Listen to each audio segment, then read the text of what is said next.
What is up, guys? It's Coke Boy J here, bringing you guys some Battlefield 3 gameplay. And you guys are like, why are you playing Battlefield 3?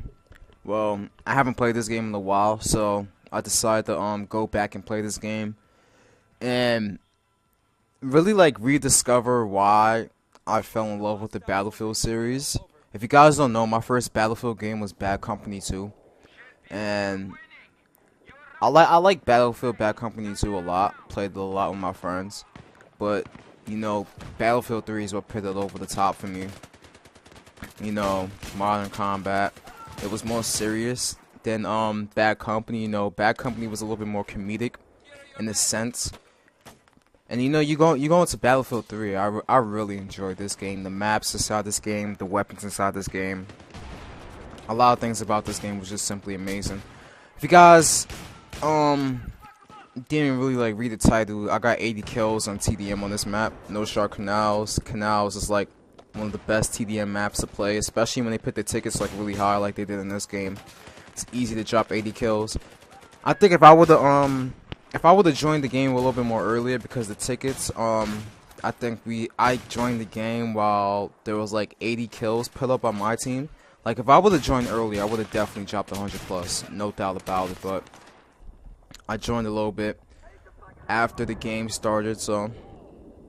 But that's besides the point. I wanted to talk about Battlefield 1 and the impact that game's having on the FPS community right now, and how a lot of COD players are starting to flock to that game. And it's mainly because everybody's tired of this whole futuristic thing. And the one thing I gotta say about these COD players, especially the ones that have never really played a Battlefield game, is that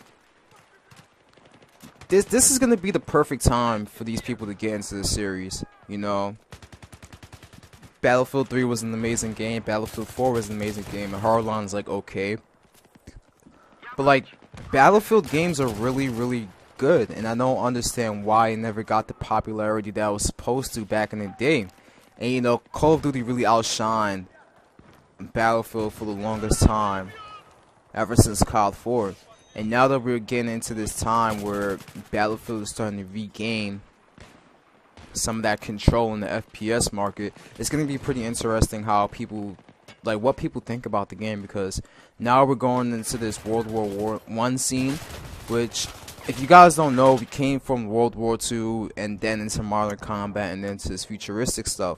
And there was a lot of rumors going on right before the whole Battlefield 1 reveal that Battlefield was going to go a little bit far off into the future. I didn't believe that, because DICE never gave us any indication that they were going to try to compete with all these other developers in terms of, who can make the best futuristic shooter. I mean, these dudes released Star Wars Battlefront, so it was no point in taking the Battlefield series and potentially ruining the game and the franchise just to compete with everybody else. I mean, Battlefield and DICE has been really good at what they've done consistently for the past 5 years, and that's delivering everybody a great modern combat multiplayer experience with destructibility and everything like that. So I think they've been really good at what they've done.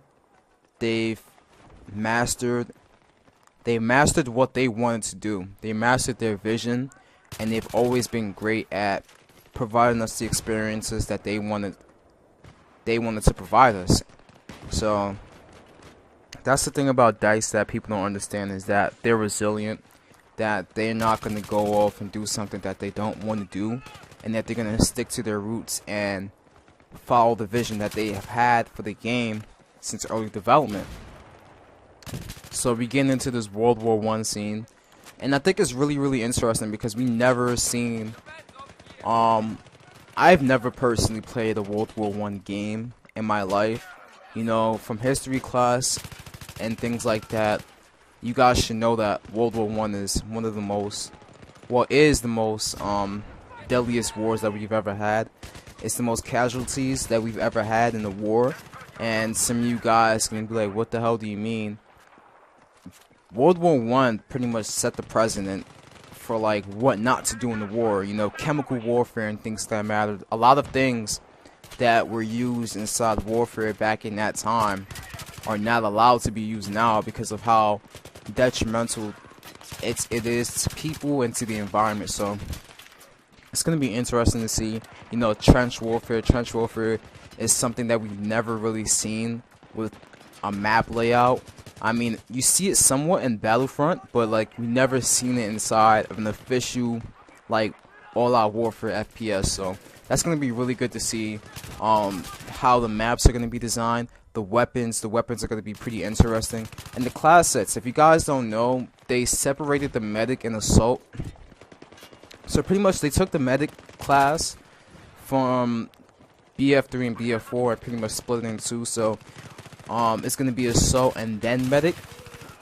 So those two classes are going to be separated. So assault is going to have your ARs and everything like that. Then medic is probably going to have like a different weapon set, like subs or semi-automatics or something like that, along with the medic pack. So don't expect to see any medics with assault rifles inside Battlefield 1, which a lot of people have been saying should get nerfed, and that the medic class was overpowered. I don't know. I mean, I do use the medic class a lot. It is my most used class, so I can somewhat say it's overpowered. It's mainly because of the weapons that they put inside that class set. Battlefield has had a history of putting some of the strongest guns within the medic class, which should be spread out throughout most other classes. But I think that Battlefield 4 really balanced it out properly by having carbine rifles inside the game, so that some of those you don't have all the good ARs in your assault slot, and you have some in the carbine rifles. So I don't think they really should have done that, but at the same time, I don't care. I mean, it's Battlefield. I'll adjust. I've been playing Battlefield since Bad Company 2, so not that much of a challenge, to be honest. So it's gonna be really fun to see the gameplay of that game. I can't wait till they reveal the gameplay of Battlefield 1 so we can see how the game is, the destructibility, Levolution, the new graphics, how they've evolved the engine. Because that's one thing I love about DICE, is that they've always brung us a better engine with each iteration of Battlefield. So Battlefield 3, Frostbite 3, you know, Frostbite 4 with BF4 and everything. So it's going to be very interesting to see what they bring to the table and how superior that game is going to be to every other FPS that's going to be coming out in the future. So we're going to see, you know, BF4 lasted a couple of years. I think Battlefield 1 will last a couple of years as well. And this is going to be a trend, because now that they've taken their game to World War I, I won't be surprised if any other developers decide to go back to World War I as well, because of how hyped up Battlefield 1 is right now. So we're just gonna wait and see what's gonna happen in the near future, in the coming months.